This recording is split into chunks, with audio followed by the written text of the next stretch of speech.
ಸಾಯಿರಾಮ್. ಆತ್ಮೀಯ ವೀಕ್ಷಕ ಬಾಂಧವರಿಗೆಲ್ಲ ಇವತ್ತಿನ ಜೀವನಾಮೃತ ಕಾರ್ಯಕ್ರಮಕ್ಕೆ ಸ್ವಾಗತ ಸುಸ್ವಾಗತ. ವೀಕ್ಷಕರೇ, ನಿನ್ನೆ ಸಂಚಿಕೆಯಲ್ಲಿ ಆಗಂತಕ ಜ್ವರಗಳಲ್ಲಿ ಅಭಿಚಾರ ಜ್ವರ ಮತ್ತು ಶಾಪ ಜ್ವರದ ಬಗ್ಗೆ ಮಾತಾಡಿದ್ದೆ. ನಿನ್ನೆ ಈ ಆಗಂತಕ ಜ್ವರಗಳು 16 ವೆರೈಟಿ ಜ್ವರ ಇದೆ ಅಂತ ಹೇಳ್ತಾರೆ. ಅದರಲ್ಲಿ ಅಭಿಚಾರ ಅದೇ ಮಾಟ ಮಂತ ತಂತ್ರದಿಂದ ಬರೋವಾಗ ಮಾಡಿಬಿಡ್ತಾರೆ ಜ್ವರಗಳನ್ನ. ಎರಡನೇದು ಶಾಪ ಜ್ವರ. ಯಾರು ಗುರು, ಬ್ರಾಹ್ಮಣ ಮತ್ತು ವೃದ್ಧರು, ಸನ್ಯಾಸಿ, ಸಾಧು, ಸಂತ ಇಂಥವರಿಂದ ಮನಸ್ಸು ನೋಯಿಸಿ ಅವ್ರ ಬಾಯಿಂದ ಏನೋ ಶಾಪ ಬಂದಿದ್ದರೆ ಅದಕ್ಕೆ ಜ್ವರ ಆಗಾಗ ಬರ್ತಿರ್ತದೆ. ಅವ್ರು ಶಾಪ ಕೊಟ್ಟ ದಿನ ಯಾವುದಿರುತ್ತೋ ಆ ದಿನಕ್ಕೆ ಇದು ಕರೆಕ್ಟಾಗಿ ಆಯಾ ವರ್ಷಗಳಲ್ಲಿ, ಆಯಾ ದಿನಗಳಲ್ಲಿ, ಆಯಾ ತಿಂಗಳಲ್ಲೇ ಜ್ವರ ಬರುತ್ತಿದ್ದು. ಇದನ್ನು ನಾನು ನಿನ್ನೆ ಸಂಚಿಕೆಯಲ್ಲಿ ಹೇಳಿದ್ದೆ. ಇವತ್ತು ಆಗಂತಕ ಜ್ವರಗಳಲ್ಲಿ ಭೀತಿ ಜ್ವರ ಅಂತ ಒಂದಿದೆ. ಇವತ್ತು ಈ ಎಪಿಸೋಡ್ 2 ವೆರೈಟಿ ಜ್ವರ ಮಾಡ್ತೀನಿ ನಾನು. ಒಂದು ಭೀತಿ ಜ್ವರ, ಒಂದು ಭೂತಾವೇಶ ಜ್ವರ ಅಂಥೇಳಿ. ಈ ಆಗಂತಕ ಜ್ವರಗಳಲ್ಲಿ ಅಭಿಚಾರ ಜ್ವರ, ಶಾಪಜ್ವರ, ಭೀತಿ ಜ್ವರ, ಭೂತಾವೇಶ ಜ್ವರ, ಕಾಮಜ್ವರ ಅಂಥೇಳಿ ಭಾಳಷ್ಟು ಜ್ವರಗಳಿವೆ. ನಾನು ನಿಮ್ಗೆ ಹೋಗ್ತಾ ಅದೆಲ್ಲ ಪರಿಚಯ ಮಾಡಿಕೊಡ್ತೀನಿ. ಇವತ್ತು ಆಗಂತಕ ಜ್ವರಗಳಲ್ಲಿ ಭೀತಿ ಅಂದರೆ ಭಯ ಅಂತ ಅರ್ಥ. ಈ ಭೀತಿ ಜ್ವರ ಅನ್ನೋದು ಬಂದುಬಿಡುತ್ತೆ. ಯಾಕೆ ಬರ್ತದೆ? ಅದರಲ್ಲಿ ಸರ್ವೇ ಸಾಮಾನ್ಯವಾಗಿ ಮಕ್ಕಳುಗಳಲ್ಲಿ ಇದು ಜಾಸ್ತಿ. ಮಕ್ಕಳು, ಇನ್ನು ಮದುವೆ ಆಗದಿರೋ ಹುಡುಗರು ಹುಡುಗಿಯರಿಗೆ ಈ ಥರ ಜಾಸ್ತಿ ಜ್ವರ ಬರುತ್ತೆ. ಮದುವೆ ಆದ 1 ವರ್ಷದೊಳಗೆ ಎಷ್ಟೋ ಜನಕ್ಕೆ ಈ ಥರ ಜ್ವರ ಬರುತ್ತೆ, ಭೀತಿ ಜ್ವರ ಅಂಥೇಳಿ. ಈ ಭೀತಿ ಜ್ವರ, ಭೂತಾವೇಶ ಜ್ವರ ಡಿಫ್ರೆಂಟ್ ಸಿಂಪ್ಟಮ್ಸು. ಆದರೆ ಇದೆಲ್ಲ ಒಂದು ಆಗಂತಕ ಗ್ರಹಗಳ ಒಂದು ಲಿಸ್ಟಲ್ಲೇ ಬರುತ್ತೆ. ಈ ಭೀತಿ ಜ್ವರ ಏನಕ್ಕೆ ಬರುತ್ತೆ? ಬಹಳ ಭಯಂಕರವಾದಂಥ ಶಬ್ದ ನಾವು ಕೇಳಿಬಿಟ್ಟಿದ್ರೆ ಅದು ನೆನೆಸ್ಕೊಂಡಾಗ ತಕ್ಷಣ ಜ್ವರ ಬಂದುಬಿಡುತ್ತೆ. ಸಿಂಪ್ಟಮ್ಸ್ ಒಂದಿದು. ಯಾವುದೋ ದೊಡ್ಡ ವಿಚಿತ್ರವಾದಂಥ ಭಯ ನಮ್ಮ ಮನಸ್ಸಲ್ಲಿ ಸೇರ್ಕೊಂಡ್ಬಿಟ್ಟಿದೆ. ಅದು ಆಗಾಗ ಮೆಲುಕು ಹಾಕಿ ನೆನೆಸ್ಕೊಳ್ತಾ ಏನಾಗುತ್ತೆ, ಜ್ವರ ಬಂದುಬಿಡುತ್ತೆ, ಭೀತಿ ಜ್ವರ. ಇನ್ನೊಂದು, ಅಪ್ಪ ಹೊಡಿತಾನೆ, ಅಮ್ಮ ಹೊಡಿತಾಳೆ, ಅವ್ರು ಹೊಡಿತಾರೆ, ಏನೋ ಒಂದು ಭಯ ಮನಸ್ಸಲ್ಲಿ. ಒಂಥರ ನಾನು ತಪ್ಪು ಮಾಡಿಬಿಟ್ರೆ ಏನೋ ಆಗೋಗುತ್ತೆ ಮನೇಲಿ, ನಾನು ತಪ್ಪು ಮಾಡಿದ್ರೆ ಹಿಂಗಾಗುತ್ತೆ ಅಂತ ಒಂದು ಭಯವಾದಂಥ ಒಂದು ವಿಷಯನ ಮನಸ್ಸಿಗೆ ಹಾಕ್ಕೊಂಡು ಆಗಾಗ ಕೊರಗ್ತಿದ್ರೆ ಆ ಭಯದಿಂದ ಮನಸ್ಸಿಗೆ ತಾಪ ಜಾಸ್ತಿಯಾಗಿ ಶರೀರದಲ್ಲಿ ಜ್ವರ ಬರ್ತದೆ ಅಂತ ಹೇಳ್ತಾರೆ. ಮನಸ್ಸಿನಲ್ಲಿ ಚಿಂತೆ ಜಾಸ್ತಿ ಆದಾಗ, ಭಯದ ಬಗ್ಗೆ ಚಿಂತೆ ಆದಾಗ, ನಾನು ಕೊಟ್ಟಿಲ್ಲ, ಏನಾಗುತ್ತೋ ಗೊತ್ತಿಲ್ಲ, ನಾನು ಇವತ್ತು ಆಫೀಸಲ್ಲಿ ಏನೋ ತೊಂದರೆ ಮಾಡಿಬಿಟ್ಟಿದ್ದೀನಿ, ನಾಳೆ ಹೋದ್ರೆ ನನಗೆ ಪೊಲೀಸ್ಗೆ ಇಟ್ಕೊಟ್ಬಿಡ್ತಾರೆ, ಅಥವಾ ನನಗೆ ತೊಂದರೆ ಕೆಲಸದಿಂದ ತೆಗೆದುಬಿಡ್ತಾರೆ, ಈ ಥರ ದುಗುಡ ಭಯದಿಂದ ಮನಸ್ಸಿಗೆ ಚಿಂತನೆ ಮಾಡಿ ಒಂದು 10 ಸಲ 20 ಸಲ ರಿಪೀಟೆಡ್ ಆಗಿ ಪುನಃ ಅದೇ ಥರ ಚಿಂತೆ ಮಾಡ್ತಿದ್ರೆ ಮನಸ್ಸಿಗೆ ಏನಾಗುತ್ತೆ, ನ್ಯೂರಾನ್ಸ್ ಎಲ್ಲ ಹೀಟಾಗಿ ಬಾಡಿಗೆ ಸ್ಪ್ರೆಡ್ ಮಾಡಿಬಿಡುತ್ತೆ. ಆವಾಗ ಏನಾಗುತ್ತೆ, ಶರೀರದಲ್ಲಿ ಜ್ವರ ಬಂತು, ಭೀತಿ ಜ್ವರ. ಮೈ ಮೇಲೆ ಏನೋ ಒಂದು ದೊಡ್ಡ ಇದಾಗ್ಬಿಟ್ಟಿದೆ, ಗಾಯನೋ ಅಥವಾ ಏನೋ ಒಂದು ದೊಡ್ಡ ಚರ್ಮ ರೋಗನೋ ಅಥವಾ ಏನೋ ಒಂದು ರೀತಿ ಅದು ನೋಡಿದಾಗೆಲ್ಲ ಅಯ್ಯೋ ನನ್ನ ಕುರುಪಿ ಆಗಿಬಿಟ್ನಲ್ಲ, ನಾನು ಹಿಂಗಾಗ್ಬಿಡ್ತಲ್ಲ, ನನ್ನ ಕೈಯಲ್ಲಿ ಕಾಲು ಹಿಂಗಾಗಿದೆಯಲ್ಲ ಅಂತ ಅದು ನೋಡಿ ನೆನೆಸ್ಕೊಂಡು ಮೈ ಮೇಲೆ ಆ ಚಿಂತೆನೇ 20 ಸಲ 30 40 ಸಲ 50 ಸಲ ಇದೇ ಥರ ಚಿಂತನೆ ಮಾಡ್ತಾರೆ. ವಾರಕ್ಕೆ ದಿನಕ್ಕೆ ಮಾಡ್ತಾ ಮೈ ಮೇಲೆ ಜ್ವರ ಬರ್ಸ್ಕೊಂಡ್ಬಿಡ್ತಾರೆ. ಭೀತಿ. ಯಾವಾಗ ಈ ಭೀತಿ ಜ್ವರ? ಭಯದಿಂದ ಯಾವುದೋ ದೊಡ್ಡ ಶಬ್ದ ಪಾತಿ ಬಿದ್ದಾಗ, ದೊಡ್ಡ ಶಬ್ದ ಬಾಂಬ್ ಆಗ್ತಂಗೆ ಮತ್ತು ಏನೋ ಒಂದು ಅದಾಗೆ ಯಾವುದೋ ಒಂದು ದೊಡ್ಡ ಅಚ್ಚಿದ್ದು ಕಿಟ್ಟಂತ ಕಿಚ್ಕೊಂಡು ಶಬ್ದ ತಲೆ ಒಳಗೆ ಸೇರ್ಕೊಂಡ್ಬಿಟ್ಟಿದೆ. ಆ ಶಬ್ದ ಕೇಳಿದ್ದು, ಹೋಗ್ತಾ ಇರ್ಬೇಕಾದ್ರೆ ಕಾರಲ್ಲಿ ಹೋಗ್ತಾ ಇರ್ತೀನಿ, ಸಡನ್ನಾಗಿ ಎದುರುಗಡೆ ಒಂದು ದೊಡ್ಡ ಆಕ್ಸಿಡೆಂಟ್ ಆಗಿಬಿಡುತ್ತೆ. ಅದು ನೋಡಿಬಿಡ್ತೀನಿ, ಭಯ ಬಂದುಬಿಡ್ತು, ಭೀತಿ. ಅಯ್ಯೋ ನನ್ನ ಕಡೆ ಮುಂದೆ ಆಕ್ಸಿಡೆಂಟಿಗೆ ಸತ್ತೋದ್ರಲ್ಲ. 10 ಸಲ ಎಲ್ರಿಗೂ ಹೇಳ್ತಾ ಹೋಗ್ತೀನಿ. 10 ಸಲ ಹೇಳೋ ಅಷ್ಟರೊಳಗೆ ಮಂತ್ರ ಹೇಳ್ದಂಗೆ ಆಗ್ಬಿಟ್ಟಿರ್ತದೆ. ಒಂದು 20 ಜನಕ್ಕೆ ಹೇಳ್ತೀನಿ ಅದು ವಿಚಾರ ಬಗ್ಗೆ, 20 ಸಲ ಮಂತ್ರ ಹೇಳ್ದಂಗೆ. ಒಂದು 50 ಜನಕ್ಕೆ ಆ ವಿಷಯ ಹೇಳ್ತೀನಿ, ನನ್ನ ಮುಂದೆ ಆಕ್ಸಿಡೆಂಟ್ ಆಯಿತು, ಹೇಗಾಯಿತು, ನೇಣಾಕೊಂಡು ಸತ್ತು ಕಣ್ತುಂಬ ನೋಡ್ಬಿಡ್ತಾನೆ, ಭಯ. ಬೆಂಕಿಲಿ ಬಿದ್ದು ಸತ್ತೋಗ್ತಾ ಇರ್ತಾರೆ, ಸುಟ್ಕೊಂಡು ಸಾಯ್ತಿರ್ತಾರೆ, ಅದು ನೋಡಿರ್ತೀನಿ, ಅದ್ರ ಭಯ.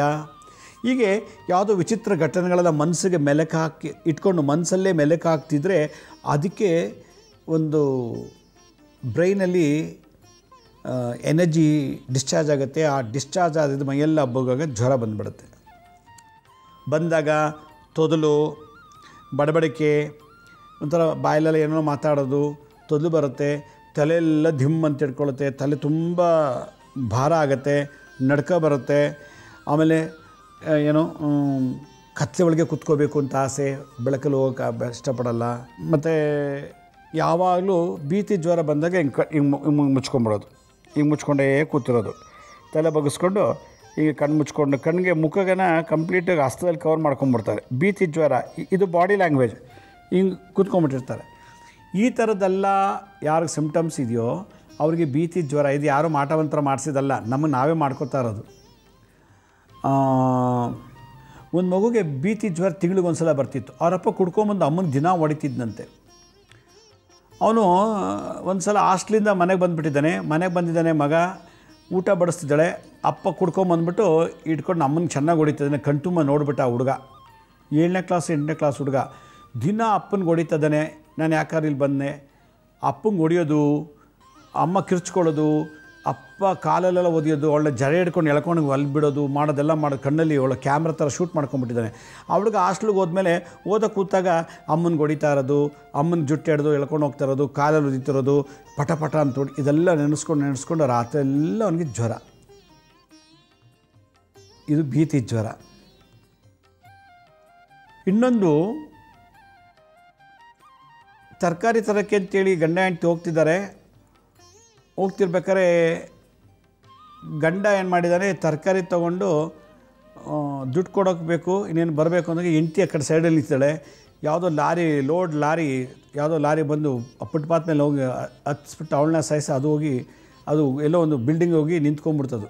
ಲಾರಿ ಫುಟ್ಪಾತ್ ಮೇಲೆ ಬಂದು ಅವಳನ್ನ ಗಂಡ ಹೆಂಡತಿ ತರಕಾರಿ ತಂದು ಪ್ರತ್ಯಕ್ಷವಾಗಿ ಗಂಡ ಹೆಂಡತಿಗೆ ಸತ್ತಿರೋದು ಕಣ್ಣಲ್ಲಿ ನೋಡಿಬಿಟ್ಟು ಅವನಿಗೊಂಥರ ವಿಚಿತ್ರ. ರಕ್ತ ನೋಡ್ದ, ಹೆಂಡತಿ ತನ್ನ ಮುಂದೆನೇ ಲಾರಿ ಆಕ್ಸಿಡೆಂಟ್ ಸತ್ತೋದ್ಲು. ಇದನ್ನು ಒಂದು 50 ಸಲ ಡಾಕ್ಟ್ರಿಗೆ, ಪೊಲೀಸ್ನವ್ರಿಗೆಲ್ಲ ಹೇಳಿ ಒಂದು 50 ಜನ ಬಂಧು ಮಿತ್ರಗೆ ಹೇಳಿ ಅದು ಹಂಗೆ ರಿಜಿಸ್ಟರ್ ಆಗೋಯ್ತು.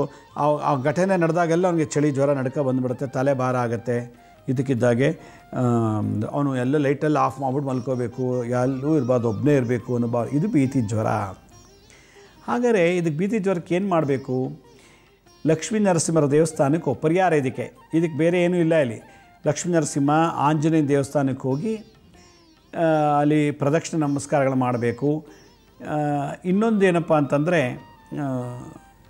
ನಿಮ್ಮ ಮನೆಯಲ್ಲಿ ಗಂಡು ದೇವರು ಯಾರಿದ್ದಾರೋ ಆ ದೇವರಿಗೆ ಅಭಿಷೇಕ ಮಾಡಿಸಿ ತುಲಾಭಾರ ಮಾಡಿಸಿದ್ರೆ ಈ ಭೀತಿ ಜ್ವರ ಹೊರಟೋಗುತ್ತೆ. ಆಗ ಹಳೆಯ ಸಂಗತಿಗಳು, ಹಳೆಯ ದೃಶ್ಯಗಳೆಲ್ಲ ತನಗೆ ತಾನೇ ಮೆಮೊರಿಯಿಂದ ರಿಲೀಸ್ ಆಗುತ್ತೆ.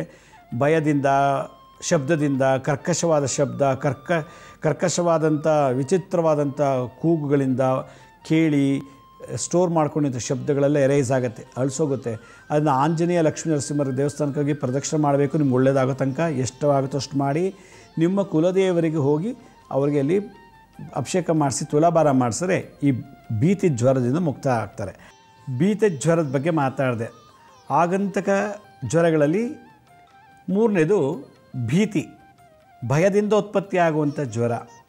ಭೂತಾವೇಶ ಜ್ವರ ಅಂತ ಇನ್ನೊಂದು 4ನೇದು. ಈ ಆಗುಂತಕ ಜ್ವರಗಳಲ್ಲಿ 4ನೇ ಜ್ವರ ಭೂತಾವೇಶ ಅಂತೇಳಿ. ಭೂತ ಆವೇಶ ಅಂತಂದರೆ ಯಾವುದೋ ನೆಗೆಟಿವ್ ಎನರ್ಜಿ ನಮ್ಮೊಳಗೆ ಸೇರ್ಕೊಳ್ಳೋದು. ನಮ್ಮೊಳಗೆ ಎಲ್ಲೂ ಸೇರಲ್ಲ, ಹೊರಗಡೆಯಿಂದ ನಮ್ಮನ್ನು ಪ್ರೇರೇಪಿಸುತ್ತೆ. ನಗೋಂಗೆ ಮಾಡುತ್ತೆ, ಒಳಗೆ ಮಾಡುತ್ತೆ, ಕುಂದು ಕುಪ್ಪಳಿಸ್ಬೇಕು ಆ ಥರ ಮಾಡುತ್ತೆ. ವೇಷವನ್ನು ಬದಲಾಯಿಸ್ಕೊಳ್ತಾರ, ಹುಡುಗ ಸೀರೆ ಉಡ್ಕೊಳ್ಳೋ ಥರದ್ದು, ಹುಡುಗಿ ಪ್ಯಾಂಟ್ ಶರ್ಟ್ ಹಾಕೊಳ್ಳೋವಂಥದ್ದು, ಅಥವಾ ಏನೋ ವಿಚಿತ್ರವಾದ ಡ್ರೆಸ್ಗಳು ಹಾಕ್ಕೊಳ್ಳೋದು, ಮನೆಯೊಳಗೆ ಎಲ್ಲ ತೆಗೆದು ಬಿಸಾಕೋದು, ಮತ್ತೆ ಜೋಡಿಸೋದು, ಹಾಸಿಗೆನ ಕೆಳಗಿಳಿಸ್ಬಿಡೋದು, ಬರೀ ಮಂಚ ಮೇಲೆ ಮಲ್ಕೊಳ್ಳೋದು, ಇಲ್ಲ ಮಂಚ ಚೇಂಜ್ ಮಾಡೋದು ಡೈರೆಕ್ಷನ್ಸು. ಹೀಗೆ ವಿಚಿತ್ರ ಅಳೋದು, ನಗೋದು, ಕೂಗೋದು, ಮತ್ತು ವಿಚಿತ್ರ ಬುದ್ಧಿ ವಿಕಾರ ರೂಪಗಳನ್ನು ತೋರಿಸೋದು. ಅಂದರೆ ತಲೆ ಬಾಚ್ಕೊಳ್ಳಲ್ಲ, ಸ್ನಾನ ಮಾಡಲ್ಲ, ಹಲ್ಲುಜ್ಜಲ್ಲ, ಸುಮ್ಮನೆ ಮುಖ ತೊಳಿದರೆ ಊಟ ಹಲ್ಲುಜ್ಜನೆ ತಿಂಡಿ ತಿಂದ್ಬಿಡೋದು, ಊಟ ಮಾಡಿಬಿಡೋದು, ಸ್ನಾನ ಮಾಡಲ್ಲ. ಇದಕ್ಕಿದ್ದಾಗೆ ನಂಗೆ ಅದು ತಂದುಕೊಡು ತಿನ್ನಬೇಕು, ಇದು ತಂದುಕೊಡು ತಿನ್ನಬೇಕು, ಕೊಡಲಿಲ್ಲ ಗಲಾಟೆ ಮಾಡೋದು, ಕೊಡಲಿಲ್ಲ ಹೊಡೆದಾಕ್ತೀನಿ ಅನ್ನೋದು. ತನಗೇನೇನು ಆಸೆಗಳಿದೆಯೋ ಅದನ್ನೆಲ್ಲ ತೀರಿಸ್ಕೊಳ್ಳೋಕ್ಕೆ ಒಂದು ವಿಚಿತ್ರವಾದ ವರ್ತನೆ, ನಡವಳಿಕೆಗಳೆಲ್ಲ ಶುರುವಾಗುತ್ತೆ ಭೂತಾವೇಶದಲ್ಲಿ. ಇದರಿಂದ ನಾವು ನೋಡಬೇಕು ಅಂದರೆ ನಿಮಾನ್ಸ್ಗೆ ಹೋಗಬೇಕು. ಬೆಂಗಳೂರು ನಿಮಾನ್ಸಲ್ಲಿ ಈ ಥರ ಪೇಷಂಟ್ಸು ತುಂಬ ಜನ ಅಡ್ಮಿಟ್ ಆಗಿರ್ತಾರೆ. ಅವ್ರಿಗೆ ಈ ಥರ ಯಾವಾಗ ಆಗತ್ತೆ ಅಂತಂದರೆ ಜ್ವರ ಬಂದಾಗ.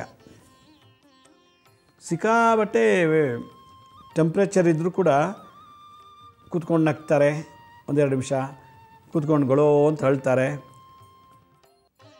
ವಾಪಸ್ಸು ತುಂಬ ನಗೋದು, ಪುನಃ ಮತ್ತೆ ಕಣ್ಣು ಮುಚ್ಕೊಂಡು ಇನ್ನೇನೋ ಮಾತಾಡೋದು. ಮಲಗೋದೇ ಇಲ್ಲ. ಮೈಯೆಲ್ಲ ಸುಡ್ತಾ ಇರ್ತದೆ. ಏನು ಮೈಯೆಲ್ಲ ಬಿಸಿ ಬಿಸಿ ಸಿಕ್ಕಾಪಟ್ಟೆ ಟೆಂಪ್ರೇಚರ್ ಇರುತ್ತೆ.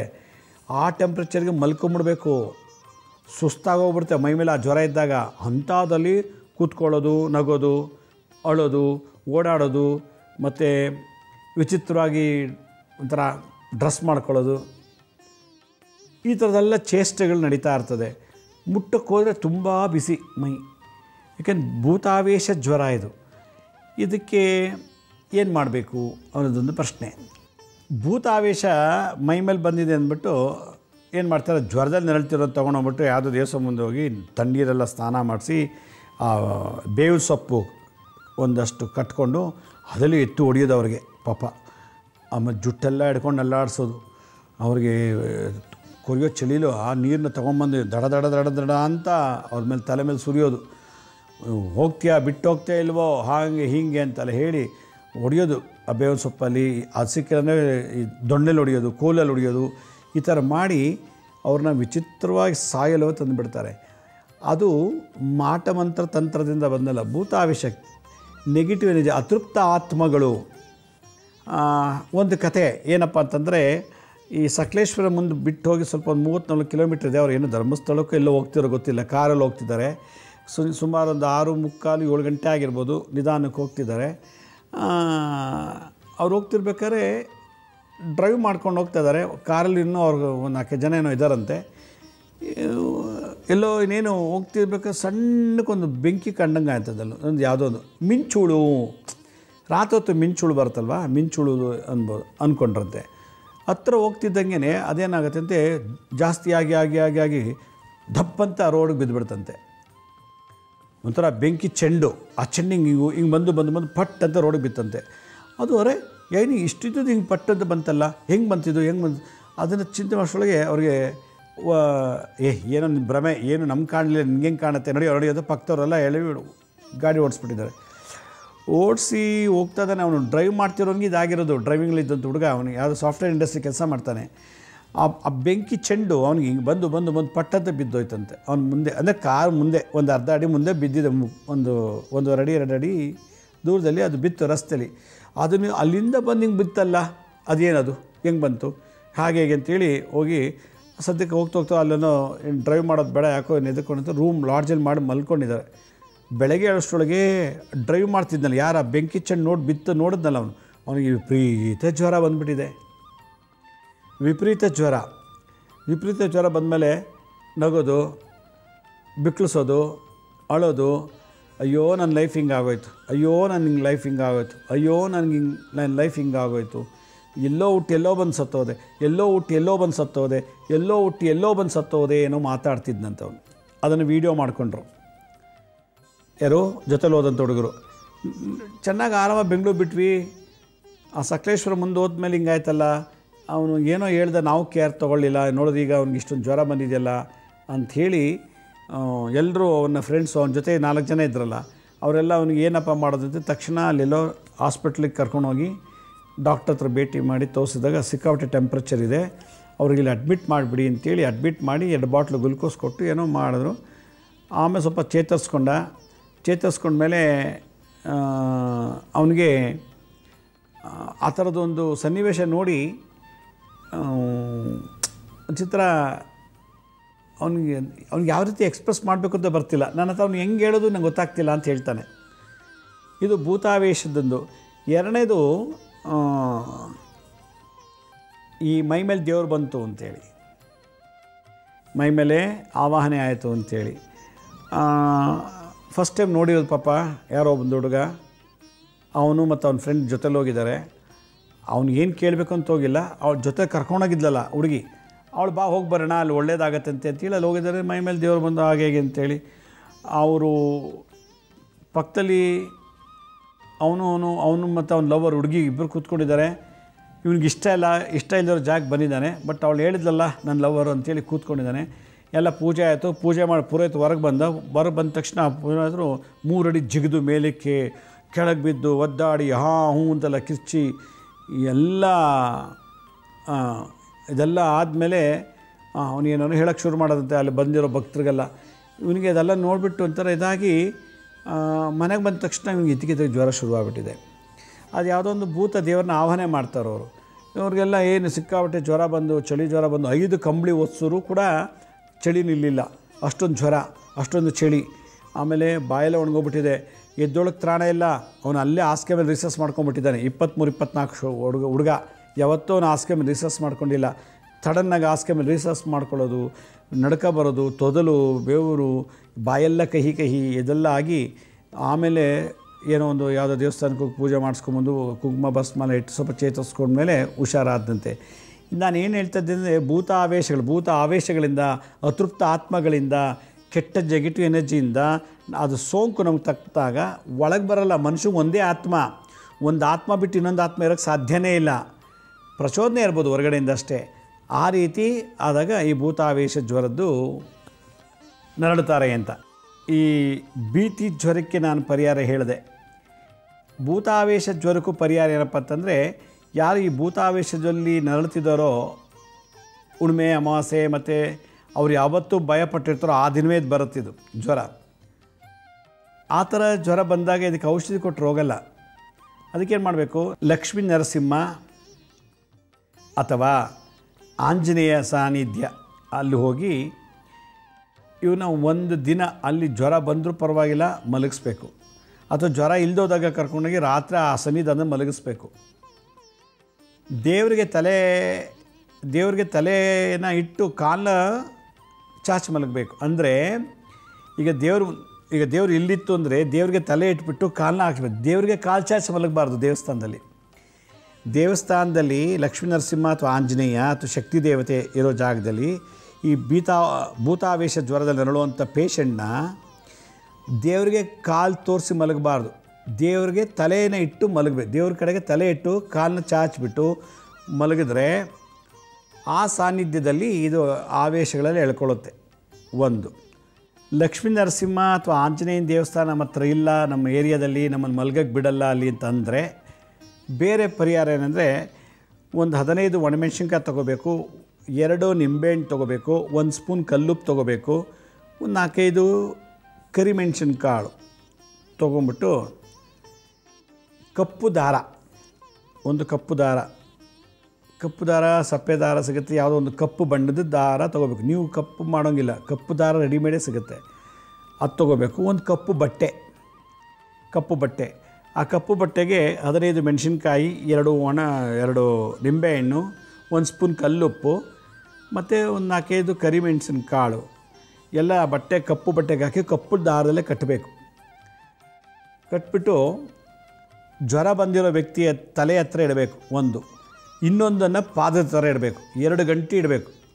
2 ಕಪ್ಪು ಬಟ್ಟೆಯಲ್ಲಿ 2 ನಾನು ಹೇಳ್ದು ಹಾಕ್ಬಿಟ್ಟು 1 ಗಂಟೆ ತಲೆ ಹತ್ರ ಇಟ್ಟು ಇನ್ನೊಂದು ಪಾದದ ಹತ್ರ ಇಡಬೇಕು. ಇಟ್ಟು ಮಲಗಿಸ್ಬೇಕು ಅವನ್ನ.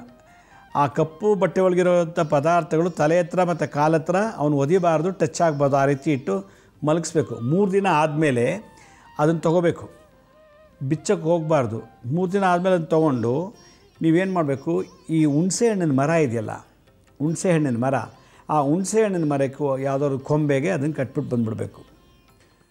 ಹುಣಸೆ ಹಣ್ಣು ಮರ ಕೊಂಬೆಗೆ ಕಟ್ಟಬೇಕು. ಸುಮ್ಮನೆ ಮಲಗಿರ್ತಾನೆ 3 ದಿವಸ ಅದರ ಪಕ್ಕದಲ್ಲಿ ಒಂದು ತಲೆ ದಿಂಬ ಹತ್ರ ಇಟ್ಟಿರ್ತೀವಿ, ಇನ್ನೊಂದು ಕಾಲ ಹತ್ರ ಇಟ್ಟಿರ್ತೀವಿ. ಇಟ್ಟ ಮೇಲೆ ಚಲಿಸ್ಬಾರ್ದು, ಮುಟ್ಟಬಾರ್ದು, ಅಲ್ಲಾಡಿಸ್ಬಾರ್ದು, ಹಂಗೆ ಇರಬೇಕು. ಅದನ್ನು ಭೂತಾವೇಶ ಜ್ವರ ಬಂದಾಗ ಆ ಥರ ಮಾಡಿ 3 ದಿನ ಅಥವಾ 4 ದಿನ ಆದಮೇಲೆ ಜ್ವರ ಬಿಟ್ಟ ಮೇಲೆ ಅದನ್ನೇನು ಮಾಡಬೇಕು, 2 ತೊಗೊಂಡು ಹೋಗ್ಬಿಟ್ಟು ಹುಣಸೆ ಮರದ ಕೊಂಬೆಗೆ ಕಟ್ಟಬೇಕು. ಕೊಂಬೆ ನಿಮಗೆ ತುಂಬ ಹೈಟ್ ಇದೆ, ಕಟ್ಟಕ್ಕಾಗಲ್ಲ ಅಂದರೆ ಬುಡದ ಹತ್ರ ಇಟ್ಟು ಬರಬೇಕು. ಹುಣಸೆ ಮರದ ಬುಡದ ಹತ್ರ ಯಾವಾಗ ಇಟ್ಟು ಬರ್ತೀರೋ ಆಗ ಈ ಭೂತಾವೇಶ ಜ್ವರಗಳನ್ನು ನಿವಾರಣೆ. ಇದು ಬೇರೆ ಯಾವ ಮರರು ಮಾಡೋಂಗಿಲ್ಲ, ಹುಣಸೆ ಹಣ್ಣಿನ ಮರಕ್ಕೆ ಮಾಡಬೇಕು ಅಂತ ಹೇಳ್ತಾರೆ. ಇಟ್ಬಿಟ್ಟು ಬರಬೇಕಾದ್ರೆ ಹಿಂದೆ ತಿರುಗಿ ನೋಡಬಾರ್ದು, ವಾಪಸ್ ಮನೆಗೆ ಬರಬೇಕು. ಒಳಗೆ ಬರೋಕ್ಕೆ ಮುಂಚೆ ಕೈ ಕಾಲು ತೊಳ್ಕೊಂಡು ಒಳಗೆ ಬಂದು ಆಮೇಲೆ ಸ್ನಾನ ಮಾಡಬೇಕು. ಸ್ನಾನ ಮಾಡಿ ಯಾರು ಇಟ್ಟು ಬಂದಿರ್ತಾರಲ್ಲ ಅವ್ರು ದೇವ್ರ ಮುಂದೆ ದೀಪ ಹಚ್ಬಿಟ್ಟು ಒಂದು 10 ನಿಮಿಷ ಜಪ ಮಾಡಬೇಕು. ಇದು ದೇವರ ಹತ್ರ 1-2 ನಿಮಿಷ ಧ್ಯಾನ ಮಾಡಬೇಕು. ಈ ಥರ ಈ ಭೂತಾವೇಶ ಜ್ವರ ಇತ್ತು ಬಿಡೋಂಗೆ ಮಾಡಿ ಒಳ್ಳೇದು ಮಾಡಪ್ಪ ಅಂಥೇಳಿ. ಇಲ್ಲ ಅಂದರೆ ಇದಕ್ಕೆ ಔಷಧಿ ಇಲ್ಲ, ಡಾಕ್ಟ್ರು ಎಲ್ಲ ರಿಪೋರ್ಟು ಸರಿ ಇದೆ ಹೋಗ್ರಿ, ಏನು ಜ್ವರ ಇಲ್ಲ ಅಂತಾರೆ. ಈ ಭೀತಿ ಜ್ವರ, ಭೂತಾವೇಶ ಜ್ವರ, ಅಭಿಚಾರ ಜ್ವರ, ಶಾಪ ಜ್ವರ, ಈ 4 ಜ್ವರಕ್ಕೂ ಮೆಡಿಕಲ್ ರಿಪೋರ್ಟಲ್ಲಿ ಏನೂ ಕಾಣಲ್ಲ, ಜ್ವರನೇ ಇಲ್ಲ ಅಂತಾರೆ. ನಿಮಗೆ ಬುದ್ಧಿ ಭ್ರಮೆ ಆಗಿದೆ ಅಂತಾರೆ. ಇದು ಬಿಯಾಂಡ್ ದಿ ಸೈನ್ಸ್, ವಿಜ್ಞಾನಕ್ಕೆ ಮೀರಿದಂಥದ್ದು, ವಿಜ್ಞಾನಕ್ಕೆ ಮೀರಿದಂಥದ್ದು ಇದು. ಆದ್ದರಿಂದ ಇದಕ್ಕೆಲ್ಲ ಎಲ್ಲೂ ಮೆಡಿಷನ್ ಇಲ್ಲ, ಇದು ತಂತ್ರದಿಂದ ಮಾಡಬೇಕು. ಅದಕ್ಕೆ ಹೇಳ್ತೀನಿ, ಮೆಣಸಿನ್ಕಾಯಿ 15, 2 ನಿಂಬೆಹಣ್ಣು ಮತ್ತು 1 ಚಮಚ ಕಲ್ಲುಪ್ಪು, ಒಂದು 5-6 ಕಾಳು ಕರಿಮೆಣಸು ಹಾಕಿ ಕಪ್ಪು ಬಟ್ಟೆ ಎಲ್ಲ ಕಟ್ಬಿಟ್ಟು, ಕಪ್ಪು ದಾರದಲ್ಲಿ ಕಟ್ಬಿಟ್ಟು ಇಟ್ಬಿಟ್ಟು ಬಂದು ನೋಡಿ, ಇದು ಎಂಥದ್ದಾಗತ್ತೆ. ಇದು ಮಕ್ಕಳಿಗೆ ಜಾಸ್ತಿ ಇರ್ತದೆ, ಮಕ್ಕಳು, ಯುವಕರು, ಯುವತಿಯವ್ರಿಗೂ ಸಿಕ್ಕಾಬಟ್ಟೆ ಇದು. ಆಮೇಲೆ ಭೂತಾವೇಶ ಜ್ವರನ ಸರಿಯಾಗಿ ಕ್ಯೂರ್ ಮಾಡಲಿಲ್ಲ ಅಂದರೆ ಸತ್ಯ ಹೋಗೋರು ಉಂಟು. ಎಷ್ಟೋ ಜನ ನೇಣ್ಕೊಂಡಿದ್ರು, ಅವರೇ ಸ್ವಯಂ ಆತ್ಮಹತ್ಯೆ ಮಾಡ್ಕೋತಾರೆ. ಭೂತಾವೇಶ ಜ್ವರದಲ್ಲಿ ಬಂದಂಥವರು ತಮಗೆ ತಾವೇ ಆತ್ಮಹತ್ಯೆ ಮಾಡ್ಕೊಳ್ಳೋಂಥ ಪ್ರವೃತ್ತಿ ಬರ್ತದೆ. ಆದ್ದರಿಂದ ಇದನ್ನು ನಾವು ಕೇರ್ಫುಲ್ಲಾಗಿ ಡೀಲ್ ಮಾಡಬೇಕು ಅಂತ ನನ್ನ ಅನಿಸಿಕೆ. ಈಗ ಈ ಭೀತಿ ಜ್ವರ, ಭೂತಾವೇಶ ಜ್ವರಕ್ಕೆ ಪರಿಹಾರ ತಿಳಿಸಿದಿರಿ. ಇದಕ್ಕೆ ಎಲ್ಲೂ ಸೈನ್ಸಲ್ಲಿ ಉತ್ತರ ಇಲ್ಲ, ಕಂಡಿಡಿಯಕ್ಕೆ ಸಾಧ್ಯ ಇಲ್ಲ, ಇದೊಂದೇ. ಅದಕ್ಕೆ ಪ್ರತಿಯೊಬ್ಬರ ಮನೆಗೊಬ್ಬ ಮಾಂತ್ರಿಕನಾಗಬೇಕು, ತಾಂತ್ರಿಕನಾಗಬೇಕು, ಪ್ರತಿಯೊಬ್ಬರ ಮನೆಗೊಬ್ಬ ಯಾಂತ್ರಿಕನಿರಬೇಕು, ಒಬ್ಬ ಸ್ವಯಂ ವೈದ್ಯ ಇರಬೇಕು, ಒಬ್ಬ ಮನೆಗೊಬ್ಬ ಅಗ್ನಿಹೋತ್ರಿ ಇದ್ದಾಗಲೇ ನಮ್ಮ ಮನೆ ವೈಕುಂಠ, ಕೈಲಾಸ, ಬ್ರಹ್ಮಲೋಕ ಆಗುತ್ತೆ. ಇಲ್ಲ ನಾವು ಎಲ್ಲದಕ್ಕೂ ಹಣ ಖರ್ಚು ಮಾಡಿ, ನಾವೆಲ್ಲ ಹಣ ಖರ್ಚು ಮಾಡಿ ಇವತ್ತು ಫಲ ಸಿಗ್ತಾಯಿಲ್ಲ, ಎಲ್ಲ ವೇಸ್ಟ್ ಆಗ್ತಿದೆ. ಆದ್ದರಿಂದ ಈ ಒಂದು ಥೆರಪಿ ಮಾಡ್ಕೊಳ್ಳಿ ಆಸ್ಪತ್ರೆಗೆ ಹೋಗೋಕ್ಕೆ ಮುಂಚೆ ಅಂತ ಹೇಳ್ತಾ, ನಮ್ಮ ಹಳೆ ಸಂಚಿಕೆನ ಯಾರು ನೋಡೋಕ್ಕಾಗಿಲ್ಲೋ ನಮ್ಮ ಶಿರಡಿ ಸಾಯಿ ಭಿಕ್ಷಾ ಕೇಂದ್ರ ಮತ್ತು ಹೆಲ್ತ್ ಸೈನ್ಸ್ ಅಂತ 2 ಯೂಟ್ಯೂಬ್ ಚಾನಲ್ ಇದೆ. ಇದ್ರ ಜೊತೆ SSBK ಜ್ಞಾನೋದಯ ಅಂತ ಒಂದು ಮ್ಯೂಸಿಕ್ ಚಾನಲ್ ಇದೆ. 3ಕ್ಕೂ ಸಬ್ಸ್ಕ್ರೈಬ್ ಮಾಡ್ಕೊಳ್ಳಿ. ಪಕ್ಕದ ಬೆಲ್ ಬಟನ್ ಪ್ರೆಸ್ ಮಾಡಿ. ಆಮೇಲೆ ನೋಡಾದ್ಮೇಲೆ ಲೈಕ್ ಅನ್ನೋ ಅಂತ ಒಂದು ಬಟನ್ ಇದೆ, ಅದನ್ನು ಪ್ರೆಸ್ ಮಾಡಿ. ಆಮೇಲೆ ನೀವು ನೋಡಿದಂಥ ಲಿಂಕನ್ನು ನಿಮ್ಮ ಬಂಧು ಮಿತ್ರರು ವಾಟ್ಸಪ್ ಮುಖಾಂತರ, ಇಮೇಲ್ ಮುಖಾಂತರ ಶೇರ್ ಮಾಡಿ. ಗುರುಜಿ ಲಕ್ಷ್ಮೀ ಶ್ರೀನಿವಾಸ್ ಅಂತೇಳಿ ಫೇಸ್ಬುಕ್ಕಲ್ಲಿ ಅಕೌಂಟ್ ಇದೆ, ಅಲ್ಲೂ ನಿಮಗೆ ಭಾಳಷ್ಟು ಇನ್ಫಾರ್ಮೇಷನ್ ಸಿಗುತ್ತೆ. ಮತ್ತು ನಮಗೆ ಅಪಾಯಿಂಟ್ಮೆಂಟ್ಸ್ ಬೇಕು ಅಂತಿದ್ದವರು ನನ್ನ ಸ್ಕ್ರೀನ್ ಮೇಲೆ ತೋರಿಸ್ತಾ ಇದ್ದೀನಿ ನೋಡಿ, www.lakshmisrinivas.in ಅಂತ. ಅದಕ್ಕೆ ಲಾಗಿನ್ ಆಗಿ ಯಾವ ಡೇಟ್ ಯಾವ ಟೈಮ್ಗೆ ನೀವೇ ಬುಕ್ ಮಾಡ್ಕೊಂಬರ್ಬೋದು. ಯಾರು ಪ್ರಶ್ನೆ ಕೇಳಬೇಕು ಅವರೇ ಸ್ವತಃ ಬಂದರೆ ಒಳ್ಳೆಯದು. ಬರಬೇಕಾದ ಜಾತಕ ಇದೆ, ಜಾತಕ ತೊಗೊಂಡು ಬನ್ನಿ. ಆಮೇಲೆ ಈ ಕ್ಯಾನ್ಸರು, ಪಿಟ್ಸು, ಲಕ್ವಾ, ವಾಸಿ ಆಗದಿರೋಂಥ ಕಾಯಿಲೆಗಳು, ಪ್ರಾರಬ್ಧ ರೋಗಗಳು, ಆ ಥರದ್ದು ಏನೋ ರಿಪೋರ್ಟ್ಸ್, ಮೆಡಿಕಲ್ ರಿಪೋರ್ಟ್ಸ್ ಇತ್ತು ಅಂದರೆ ಅದನ್ನು ಜೊತೆ ತೊಗೊಂಬಂದರೆ ಮೆಡಿಕಲ್ ಆಸ್ಟ್ರಾಲಜಿ ಪ್ರಕಾರ ಅದಕ್ಕೆ ಪರಿಹಾರ ತಿಳಿಸ್ಬೋದು ಅಂತ ಹೇಳ್ತಾ ಇವತ್ತಿನ ಸಂಚಿಕೆಯನ್ನು ಮುಗಿಸ್ತೀನಿ. ಇದೇ ರೀತಿ ನಾಳಿನ ಸಂಚಿಕೆಯಲ್ಲಿ ಮತ್ತೊಂದು ವಿಶೇಷವಾದಂಥ ಮಾಹಿತಿ ಅಂತ ಮನೆ ಭೇಟಿ ಮಾಡ್ತೀನಿ. ಅಲ್ಲಿವರೆಗೂ ನನ್ನ ನಮಸ್ಕಾರ. ಸಾಯಿರಾಮ್.